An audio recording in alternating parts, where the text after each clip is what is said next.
اس Urdu column کو پیش کرنے میں ہمارے ساتھ تعاون کیا ہے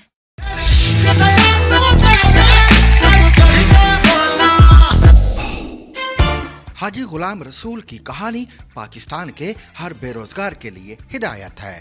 حاجی صاحب کا تعلق سکردو کے آخری ٹاؤن اسکولی کے ساتھ ہے۔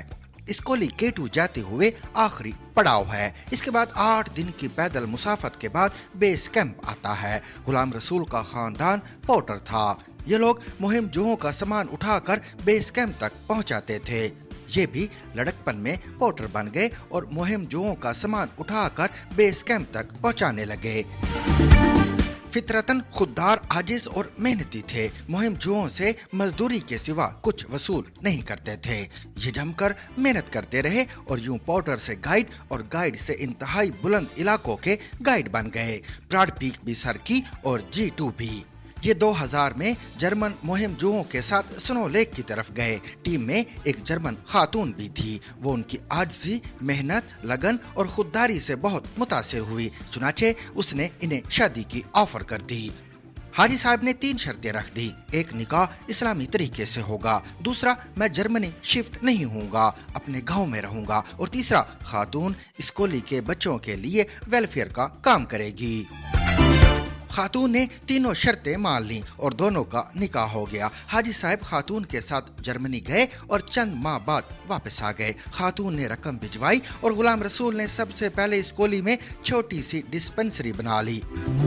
اس کے بعد انہوں نے سکردو میں اسکولی کی بچیوں کے لیے ہاسٹل بنایا، پھر لڑکوں کے لیے بھی ہاسٹل بنایا گیا اور اب حاجی صاحب اور ان کی بیگم نے اسلام آباد میں بھی ہاسٹل بنا لیا ہے۔ اس کے ساتھ ساتھ انہوں نے اسکولی میں پبلک اسکول کی عمارت بھی کھڑی کر دی ہے۔ سوال یہ ہے، حاجی صاحب نے ہاسٹل کیوں بنائے؟ ان کا جواب تھا، اسکولی کے والدین رہائش کا بندوبست نہ ہونے کی وجہ سے اپنے بچوں اور بچیوں کو تعلیم کے لیے سکردو نہیں بھجواتے تھے۔ میں نے ہاسٹل بنا دیے، جس کے بعد اسکولی کے بچے تعلیم حاصل کرنے لگے۔ اسلام آباد کا ہاسٹل بھی اعلیٰ تعلیم کے متمنی بچوں اور بچیوں کے لیے ہے۔ میرے علاقے کے بچے اسلام آباد کی یونیورسٹیوں میں داخلہ لیتے ہیں اور میں انہیں ہاسٹل کی سہولت دے دیتا ہوں۔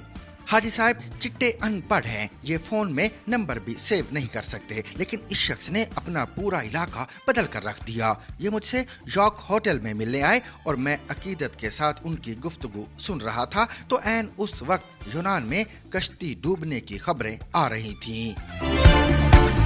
انٹرنیشنل میڈیا دعویٰ کر رہا تھا کشتی میں 400 پاکستانی سوار تھے، ان میں سے صرف 12 زندہ بچے جبکہ باقی ڈوب کر مر گئے۔ وہ 400 پاکستانی ایک طرف تھے اور حاجی غلام رسول دوسری طرف تھے۔ آخر یہ شخص بھی پاکستانی ہے، اس کے پاس بھی تعلیم نہیں اور یہ بھی اپنے خاندان کو خوشحال زندگی دینا چاہتا تھا۔ اس نے یہ سب کچھ کیسے کر لیا؟ اس نے اپنے ساتھ ساتھ اپنے پورے خاندان کی زندگی کیسے بدل لی؟ یہ 1 ارب روپے کا سوال ہے۔ ہمیں یہ ماننا ہوگا پاکستان میں غربت بھی ہے، بے روزگاری بھی اور لا قانونیت بھی، اور ہمارے ملک میں سسٹم بھی انتہائی کمزور ہے، لیکن ہمیں یہ بھی ماننا ہوگا اس ملک میں مواقع کی کمی نہیں۔ یہ ملک ابھی زیر تعمیر ہے۔ ہم نے 75 برسوں میں صرف 4 شہروں میں میٹروز چلائی ہیں اور ملک کو ابھی چائے کے کپ سے ہوائی جہاز تک ہر چیز چاہیے۔ ملک میں سروسز کا سیکٹر ابھی سرے سے ڈیولپ نہیں ہوا۔ ملک میں ایک طرف کروڑوں لوگ بے روزگار ہیں اور دوسری طرف آپ کو اچھا ڈرائیور، کوک، مالی، مستری، painter, plumber, electrician, waiter, clerk, helper, چوکیدار، ریسپشنسٹ اور ٹیچر نہیں ملتا۔ پورا ملک بچوں کے لیے ٹیوٹر تلاش کر رہا ہے، لہٰذا ملک میں مواقع کا انبار لگا ہوا ہے۔ اسلام آباد، فیصل آباد، سیالکوٹ، لاہور اور کراچی کا ہر دوسرا شخص سیلف میڈ ہے اور یہ چند ہی برسوں میں 0 سے ارب روپے تک پہنچا۔ میں اسلام آباد میں چند پلمبرز، الیکٹریشینز اور پینٹرز کو جانتا ہوں۔ یہ لینڈ کروزر پر آتے ہیں اور ان کی 10 ٹیمیں کام پر لگی ہوئی ہیں اور لوگ ان کے پیچھے بھاگ رہے ہیں۔ لوگ صرف کوئلہ سپلائی کر کے کروڑوں روپے کما رہے ہیں۔ راولپنڈی میں ویسپا سکوٹرز کا ایک میکینک ہے، یہ لاکھوں روپے کما رہا ہے، جبکہ نوجوان اس زیر تعمیر ملک کو چھوڑ کر اس مکمل یورپ میں جانا چاہتے ہیں جس میں فرش صاف کرنے کے لیے بھی تعلیم اور تربیت چاہیے۔ जिसमें मजदूरी के लिए भी ट्रेनिंग दरकार होती है और आप अगर एक बार वहां चले गए तो फिर उस वक्त तक वापस नहीं आ सकते जब तक आपके कागजात मुकम्मल नहीं होते और कागजात की तकमील के लिए जुबान, वर्क परमिट और ट्रेनिंग चाहिए। लिहाजा ये लोग यूरोप में सिसकते रहते हैं और इनके वालिदैन, बेटे या खाविंद की राह देखते देखते मर खप जाते हैं। मुझे यूरोप में चंद डेरों पर जाने का इत्तेफाक हुआ।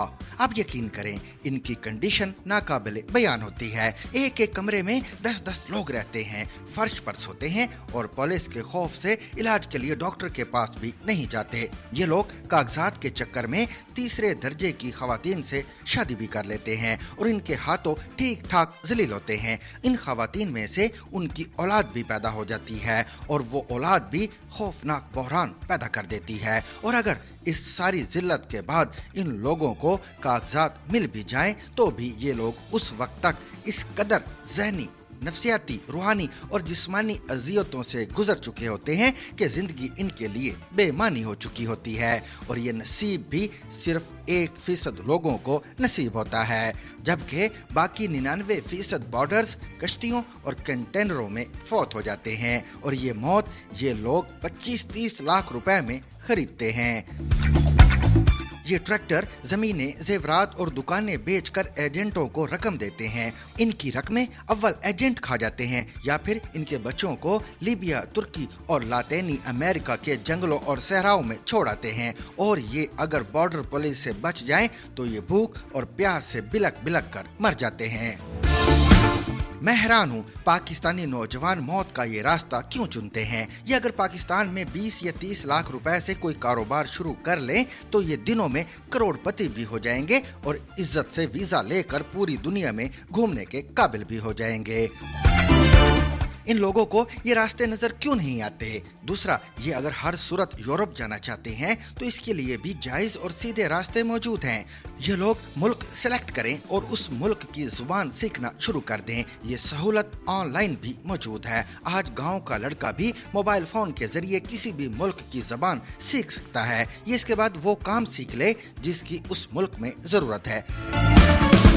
मसलन स्पेन और इटली में खेती बाड़ी के वर्कर्स की बेतहाशा जरूरत है। ये नौजवान ज़री इदारों और यूनिवर्सिटियों से ट्रेनिंग ले सकते हैं। इस ट्रेनिंग के लिए ज्यादा पढ़ा लिखा होना जरूरी नहीं होता। ये अनपढ़ होने के बावजूद ट्रेनिंग ले सकते हैं और ये इसके बाद उस रकम का सिर्फ 20% बैरूने मुल्क वकील या रिक्रूटमेंट को देकर वर्क वीजा हासिल कर सकते हैं और बाकायदा जहाज में बैठकर बाहर जा सकते हैं। ये तरीका थोड़ा सा मुश्किल और लंबा है, लेकिन इसमें जान का खतरा भी नहीं और रकम भी जाया नहीं होती और आप लोग ये अपने रोजाना के कामों या जॉब्स के साथ साथ भी कर सकते हैं। मगर शायद हम मजमूई तौर पर एक बेवकूफ कौम हैं। हम भेड़ चाल में कुएं में छलांग लगाने वाले लोग हैं। लिहाजा हर 1-2 माह बाद कश्ती डूबने की खबरें मिलती हैं। हम इस पर रोते धोते हैं और फिर अगली कश्ती का इंतजार शुरू कर देते हैं। मेरी हुकूमत बिलखसूस ओवरसीज मिनिस्ट्री से दरखास्त है, आप मुल्क में ओवरसीज एम्प्लॉयमेंट पर सेमिनार करें और लोगों को बैरून मुल्क जाने और मुलाजमत करने का तरीका बताएं। इससे लाखों जानें भी बच जाएंगी और मुल्क में खुशहाली भी आएगी। मैं स्कर्दू की तरफ वापस आता हूँ। हम स्कर्दू में पहले दिन शिगर गए, हमारा दूसरा दिन कचौरा में गुजरा। स्कर्दू एयरपोर्ट की दूसरी जानब पहाड़ों के अंदर 2 खूबसूरत झीलें हैं। बालाई झील अपर कचौरा झील कहलाती है। ये झील कचौरा गांव में वाक़ है और इंतहाई खूबसूरत है। वहाँ सिर्फ 4x4 जीप जा सकती है। रास्ता तंग और खतरनाक है, लेकिन आप जब झील के किनारे पहुंच जाते हैं तो सारी थकान दूर हो जाती है। झील के रास्ते में चाय खाने और छोटे छोटे होटल्स हैं। कचौरा की चेरी, शहतूत और खुबानियाँ बहुत मशहूर हैं। आपको ये कदम कदम पर मिल जाती हैं। झील में दर्जन के करीब नदियाँ और नाले गिरते हैं। ये ग्लेशियर्स का ठंडा पानी झील तक पहुंचाते हैं। आपको पूरी वादी में नदियों और नालों का जल तरंग सुनाई देता है। वहाँ दरख्तों की छांव भी है। लोअर कचौरा के साथ दुनिया का मशहूर होटल शंग्रीला है। ये होटल हट्स की शक्ल में झील के साथ साथ फैला हुआ है और ये अपने सेब के दरख्तों, सब्ज़ारों और खूबसूरती की वजह से पूरी दुनिया में मशहूर है। बल्तिस्तान क्या है? आप जब तक इसे देखेंगे नहीं, ये आपको उस वक्त तक समझ नहीं आएगा। مزید اردو کالم پڑھنے اور سننے کے لیے ہمارے یوٹیوب چینل کو وزٹ کیجیے یا پھر ہمارے فیس بک پیج کو لائک کیجیے۔